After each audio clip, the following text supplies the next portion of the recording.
ஒரு கிராமத்துல முனிவர் ஒருவர் இருந்தார். அவர் கூட 9 சீடர்கள் இருந்தனர். அதில் ஒரு சீடன் மற்றவர்கள் செய்த சிறிய தவறுகளைப் பற்றி உள்ளதும் இல்லாததுமாய் செய்திகளை மற்றவர்களிடம் சொல்லும் பழக்கமுடையவானாயிருந்தான்.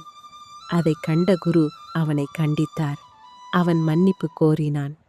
ஆனாலும் அவனுடைய செய்கையின் தீமை அவன் மனதில் ஆழமாய் பதியவில்லை என்பதை அறிந்த குரு அவனிடம் ஒரு சிறு பஞ்சு மூட்டையை தந்து நகரத்தின் மையத்தில் உள்ள மைதானம் ஒன்றில் நின்று அதை சிறிது சிறிதாக பீய்த்து காற்றில் ஊதி பறக்கவிட்டு வரும்படி சொன்னார்.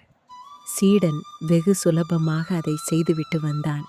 குரு சொன்னார், இப்போது போய் அதைவெல்லாம் ஒன்று விடாமல் சேகரித்துக் கொண்டு வா. சீடன் திகைத்தான். இதெல்லாகிற செயலா?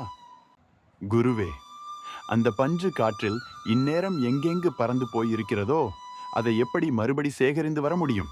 1 மணி நேரத்திற்கு முன் பறக்கவிட்ட பஞ்சுகளை உன்னால் சேகரித்து திரும்ப கொண்டு வர முடியவில்லை. மற்றவர்களை பற்றி என்னென்னவோ சொல்லி வதந்திகளை பறக்க விட்டு வந்திருக்கிறாய். அவை யார் யார் வாயின் எப்படியெல்லாம் மீண்டும் திரித்து என்னெல்ல விளைவுகளை ஏற்படுத்தி இருக்கின்றனவோ, நீ மன்னிப்பு கேட்பதன் மூலம் அவற்றை திரும்ப பெற முடியும் என்று நினைக்கிறாயா? அப்போதுதான் அந்த சீடனுக்கு முழுவதுமாக புரிந்தது. கண்ணீரோடு தலை குனிந்தான். சீடன் அன்றிலிருந்த அந்த பழக்கத்தை அடியோடு விட்டான். ஆம் நண்பர்களே, இனி யாராவது அடுத்தவர் பற்றி உங்களிடம் நல்லல்லாதவற்றை சொல்ல வந்தால் பெரிய ஆர்வம் காண்பிக்காதீர்கள்.